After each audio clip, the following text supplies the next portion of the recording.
नमस्कार। आज हम एक बहुत ही दिलचस्प सवाल का जवाब ढूंढेंगे। भारत में ब्रिटिश शासन का हमारी अर्थव्यवस्था पर आखिर क्या और कितना गहरा असर पड़ा। ये एक ऐसी कहानी है जिसने दुनिया की सबसे अमीर अर्थव्यवस्थाओं में से एक की पूरी तस्वीर ही बदल कर रख दी। जरा सोचिए इस नंबर के बारे में, 23%। 18वीं सदी की शुरुआत में पूरी दुनिया की इकोनॉमी में भारत की हिस्सेदारी इतनी थी। मतलब दुनिया की लगभग 1/4 दौलत भारत में थी। कह सकते हैं कि भारत उस समय का एक इकोनॉमिक सुपर पावर था। लेकिन आज़ादी मिलते मिलते ये आंकड़ा 23 से गिरकर सिर्फ 3% पर आ गया था। सिर्फ 3%। तो सवाल यही है कि आखिर हुआ क्या?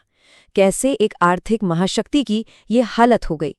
चलिए इसी गुत्थी को सुलझाने की कोशिश करते हैं।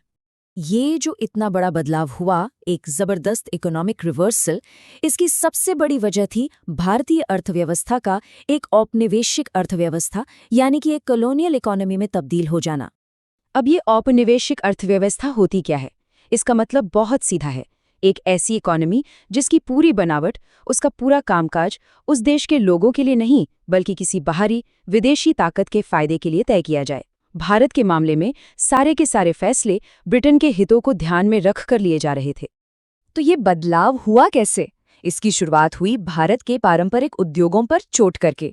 जो भारत कभी दुनिया का कारखाना कहलाता था, उसे धीरे धीरे सिर्फ एक बाजार बनाकर रख दिया गया।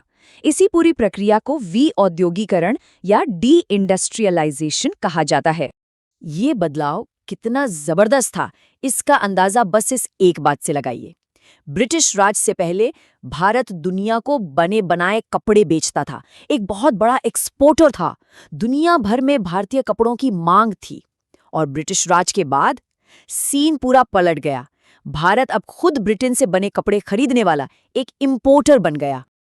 और इस आर्थिक बदलाव की एक मानवीय कीमत भी थी, जो बहुत बहुत भयानक थी। देखिए, उस वक्त के गवर्नर जनरल विलियम बेंटिंग ने खुद क्या लिखा था। व्यापार के इतिहास में ऐसी त्रासदी मिलना मुश्किल है। कपास के बुनकरों की हड्डियां उत्तर भारत के मैदानों को सफेद कर रही हैं। ये शब्द बताते हैं कि हमारे कारीगरों की हालत किस हद तक खराब हो चुकी थी। तो सवाल उठता है कि ये सब किया कैसे गया? इसके लिए कई सोची समझी नीतियां अपनाई गईं। पहली, ब्रिटिश सामान के लिए भारत में वन वे फ्री ट्रेड लागू कर दिया। मतलब उनका माल तो यहाँ बिना टैक्स के आता था। लेकिन जब भारतीय कपड़े यूरोप में बिकने जाते तो उन पर लगभग 80% तक का भारी भरकम टैरिफ लगा दिया जाता था। फिर जो नया रेलवे नेटवर्क बना, उसका इस्तेमाल दूर दराज के गांवों तक ब्रिटिश माल पहुंचाने के लिए किया गया। और सिर्फ इतना ही नहीं, भारत का जो जहाज बनाने का उद्योग था, उसे भी पूरी तरह से कुचल दिया गया। अच्छा, तो ये तो हुई उद्योगों की बात, लेकिन कहानी यहीं खत्म नहीं होती। भारत की कृषि यानी हमारी खेती किसानी का भी कुछ ऐसा ही हाल था। ब्रिटिश नीतियों ने भारतीय किसानों को गरीबी और कर्ज के एक ऐसे दलदल में धकेला जिससे निकलना नामुमकिन सा था। चलिए देखते हैं कैसे। सोचिए, एक भारतीय किसान पर तीन तरफ से मार पड़ रही थी। एक तरफ थी सरकार जो बहुत भारी लगान वसूलती थी, दूसरी तरफ था जमींदार जो ज्यादा से ज्यादा किराया निचोड़ने की कोशिश करता और कभी भी जमीन से निकाल देता था, और तीसरी तरफ था साहूकार जो कर्ज के बदले किसान को अपनी ही फसल औने पौने दाम पर बेचने को मजबूर कर देता था। इसके अलावा खेती का व्यावसायीकरण किया गया। मतलब किसानों को वो फसलें उगाने के लिए मजबूर किया गया जो इंटरनेशनल मार्केट में बिक सके, जैसे कि कपास या नील। अब ये सुनने में तो अच्छा लगता है ना? लेकिन असल में इसका नतीजा किसानों के लिए और ज्यादा कर्ज और बर्बादी लेकर आया। क्योंकि जब भी ग्लोबल मार्केट में दाम गिरते थे तो उसका सारा का सारा बोझ बेचारे भारतीय किसान पर ही पड़ता था। और इस बेतहाशा गरीबी का सबसे खौफनाक नतीजा क्या था? अकाल। आप यकीन नहीं करेंगे, 1850 से 1900 के बीच यानी सिर्फ 50 सालों में करीब 2 करोड़ 80 लाख लोग अकाल की वजह से मारे गए। और ये कोई कुदरती आफत नहीं थी, ये इन औपनिवेशिक नीतियों का सीधा सीधा नतीजा था। अब जब ये सब हो रहा था तो उस दौर के भारतीय राष्ट्रवादी और विचारक ये समझने की कोशिश कर रहे थे कि आखिर ये हो क्या रहा है, देश का पैसा जा कहाँ रहा है। और इसी खोजबीन से एक बहुत ही जबरदस्त थ्योरी सामने आई जिसे कहते हैं धन की निकासी या ड्रेन ऑफ वेल्थ थ्योरी। तो ये इकोनॉमिक ड्रेन था क्या भला? दादा भाई नौरोजी ने इसे बहुत अच्छे से समझाया।